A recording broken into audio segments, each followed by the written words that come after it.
बच्चे होंगे तो वो उस किताब के माध्यम से जैसे स्टोरी बुक रखी जा सकती है, और थोड़ी देर के लिए, अब मैं कितना सही हूँ ये तो मैं नहीं कह सकता हूँ, कॉमिक्स जो इंग्लिश वाली आती थी तो हमारे समय में हम लोग उसको बड़ा चाव से पढ़ते थे, और वो पिक्चर और प्लस जो है जो लिखा रहता था, दोनों को मिला करके हम लोग बहुत कुछ समझ भी लेते थे, और धीरे धीरे इंग्लिश पढ़ने के हैबिट्स का डेवलपमेंट होना शुरू हो गया, क्योंकि उसकी स्टोरी बहुत अच्छी होती है, और जहाँ समझ में नहीं आता था, जो आज चल रहा है समझ करके पढ़ना, तो वो पिक्चर से उसको हम समझ करके इंटरलिंक करते थे। तो मेरी समझ से ये मैं अपना एक अनुभव साझा कर रहा हूँ।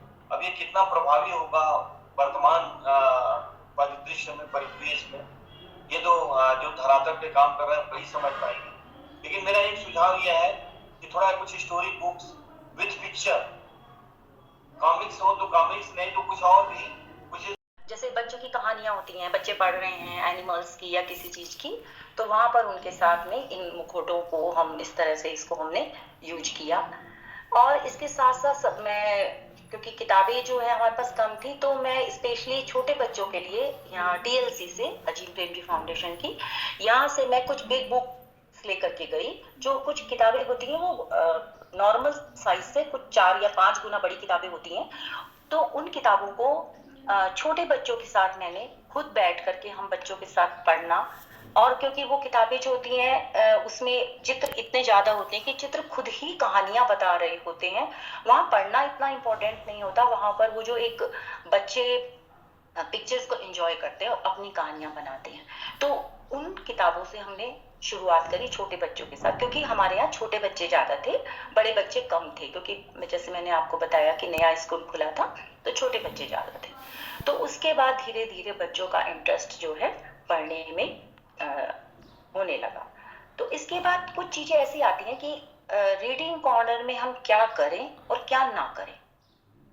तो सबसे पहले तो ये होता है कि हम क्या ना करें रीडिंग कॉर्नर में ना। एक तो हम बच्चों को जबरदस्ती हम नहीं करवा सकते, क्योंकि पढ़ना एक ऐसी चीज होती है जो जब तक बच्चे का खुद का इंटरेस्ट नहीं होगा, वो जो कोर्स है, सिलेबस है, उसको तो बच्चा पढ़ रहा है क्योंकि मजबूरी है, लेकिन जो ये स्टोरी पढ़ रहा है या कुछ इस रीडिंग कॉर्नर में जाके पढ़ रहा है, यहाँ बच्चा तभी पढ़ेगा जब उसको खुद उसमें वो उसको एंजॉय करेगा, और वो एंजॉय तब करेगा जब उसको पढ़ना भी आएगा और वो मतलब समझ पाएगा कि उसमें है क्या। तो इसके लिए जबरदस्ती जो है वो नहीं है। और दूसरा, बच्चों को मतलब फ्री होना चाहिए। ऐसा नहीं है जैसे हम लोग बोलते हैं एक पीरियड या कुछ, तो हमने ऐसा कोई पीरियड भी नहीं रखा हुआ बच्चों के लिए। हम मोस्टली क्या होता है, जैसे सुबह हम हिंदी का पीरियड होता है बच्चों का, बच्चे हमें का निर्माण किया गया है। इसमें विशेष करके ये इन बातों का ध्यान रखा गया है, जैसे भारतीय परंपरा है, सांस्कृतिक मूल्य है, चरित्र निर्माण है, नैतिकता, करुणा, पर्यावरण के प्रति संवेदनशील। इस पुस्तक के माध्यम से बच्चों में ये सारी चीजें आएंगी कि हमारे पर्यावरण या वातावरण या लोकेलिटी कह लीजिए, उससे बच्चे ज्यादा से ज्यादा रूबरू, इसके ऊपर भी बल दिया गया है। तो कक्षा 1 की जो सारंगी पुस्तक का सृजन किया गया है, सृजन करते समय जो मुख्य बातों का ध्यान रखा गया है, उसमें मुख्य रूप से बातें ये हैं कि पढ़ने लिखने की शुरुआत के लिए बच्चों के जीवन से जुड़ी गणित की जो पुस्तक है आनंदमयी गणित, इसमें जो है इसको जो है सरल, रोचक और आकर्षक रूप में प्रस्तुत करने का एक प्रयास किया गया है, आनंदमयी बनाने का इसे प्रयास किया गया है। इसमें जो है खिलौनों और खेलों के माध्यम से जो है कॉन्सेप्ट को समझाया गया है, ताकि बच्चे जो है, जिससे बच्चों में क्या है तार्किक चिंतन की और समस्या को सुलझाने की योग्यता विकसित हो सके।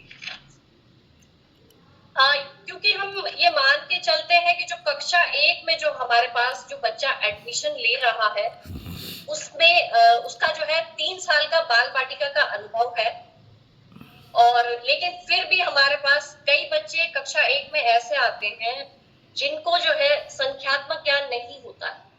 तो इस पाठ्य पुस्तक में इस स्थिति को भी ध्यान में रखा गया है। बच्चों को जो है इसमें ठोस, सॉलिड से, पहले मैं इस बात से चालू करूंगा कि मैम ने कहा है उसको अब दोहराने की कोई जरूरत नहीं है। पहले हम 10+2+3 में चलते थे, अब हम 5+3+3+4 में चलते हैं। तो 5 का मतलब है एफएस फाउंडेशनल स्टेज, और ये किताब जो है अभी मेरे पास यहाँ पे मृदंग फर्स्ट क्लास की किताब है और सेकेंड, तो ये दोनों क्लासेस 1 और 2 जो है ये फाउंडेशनल स्टेज का पार्ट है।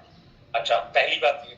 दूसरी बात ये है कि ये फाउंडेशनल स्टेज का जो पार्ट है इस पे एनसीएफ लॉन्च हो चुका है। मेरी आप सारे गुरुजनों से बड़ी हाथ जोड़ के एक रिक्वेस्ट है, मैंने पहले इसीलिए इस बात से स्टार्ट किया था कि आप किताब कभी भी कोई किताब वो बच्चों को ना दें जो आप खुद ना पढ़ें। इसे रूल बनाइए, थंब रूल बनाइए बीइंग अ टीचर। तो कंटेंट नया पुराना जो भी है वो आपके लिए कोई बड़ी बात नहीं है, आपके लिए समझने वाली बात इसकी फिलॉसफी है, इसका लीगल प्रोविजन है कि ये क्यों आई है, कैसे आई है। टैब में आप 100 तक बच्चे जोड़ सकते हैं। अगर आप 100 तक के बच्चे, आपके यहाँ अधिकतम 10 या 20 बच्चे हैं और आप उन 10-20 बच्चों को भी नहीं जोड़ पा रहे हैं, तो इसका दिखता है कि अध्यापकों के स्तर पर लापरवाही है। तो कृपया करके आज ही उस लिंक में जाएं, आज ही आप जो है एमडीएम का जो है ऐप को डाउनलोड करें, बीएसके में अपनी उपस्थिति दर्ज करें, क्योंकि प्रत्येक दिन मेरे स्तर से इसको देखा जा रहा है। मेरे जनपद स्तर पर जो एमडीएम को देख रहे हैं वो भी देख रहे हैं, राज्य स्तर पर बीएसके और एमडीएम को प्रत्येक दिन देखा जा रहा है। तो आप इसे मत समझें कि आप नहीं देख रहे हैं, तो प्रत्येक दिन दिखाया जा रहा है कि आपके कौन कौन विद्यालय नहीं जुड़ा है, और उसको जो है उसका डाटा जो है हो रहा है, कंसिडर्ड हो रहा है, कौन कौन सा स्कूल ध्यान दे रहा है, कौन सा नहीं दे रहा है। तो जो अध्यापक यहाँ पर जुड़े नहीं है, आज कुल 40 विद्यालय इसमें जुड़े हैं और बाकी लोग में जुड़े हैं, करीब 60 के करीब नहीं जुड़े हैं, उन अध्यापकों को भी आप बता दीजिए, इस पर ध्यान दें, तभी ये जो है विद्यालय आपका बचेगा, तभी सम्मिलित किया गया है। और साथ ही गणित के खेल और गतिविधियां एकीकृत रूप से प्रस्तुत की गई। आप सभी जो है विद्यालयों में जो पुरानी जो निपुण अभ्यास पुस्तिकाएं हैं इस पर कार्य कर रहे होंगे, बच्चों से कार्य करवा रहे होंगे।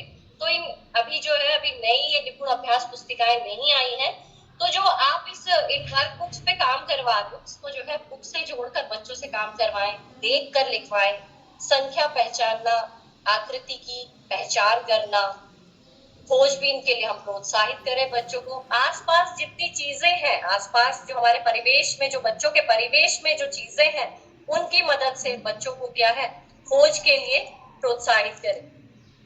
तो ये सारी राइम्स या पोएम्स जो है ये आपके लाइफ से जुड़ी हुई है और इजीली अवेलेबल। पहले की किताबों में बहुत ज्यादा फॉरेन ऑथर्स थे व्हिच वर वेरी टफ और आज तो ये सारी चीजें इसमें है। अगर आप इसके बाद टॉक एंड पेयर्स की बात करें, और एक और चीज जो बहुत इम्पोर्टेंट है, यहाँ पे ABCD small letters and capital letters, इसमें बहुत एम्पल आपको स्पेस दिया गया है।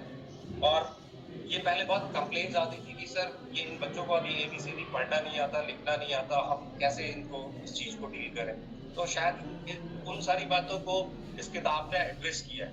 अगर आप इसमें देखें, if you look at the page number 10, तो it starts with moving of hands. जो साइकोमोटर आपके एबिलिटीज को बढ़ाने वाली चीजें हैं वो ऐसे हैं, A एंड स्मॉल, ठीक है, B एंड स्मॉल, ऐसे करके by the end of this इसके साथ इसके कम्युनिकेशन का वो है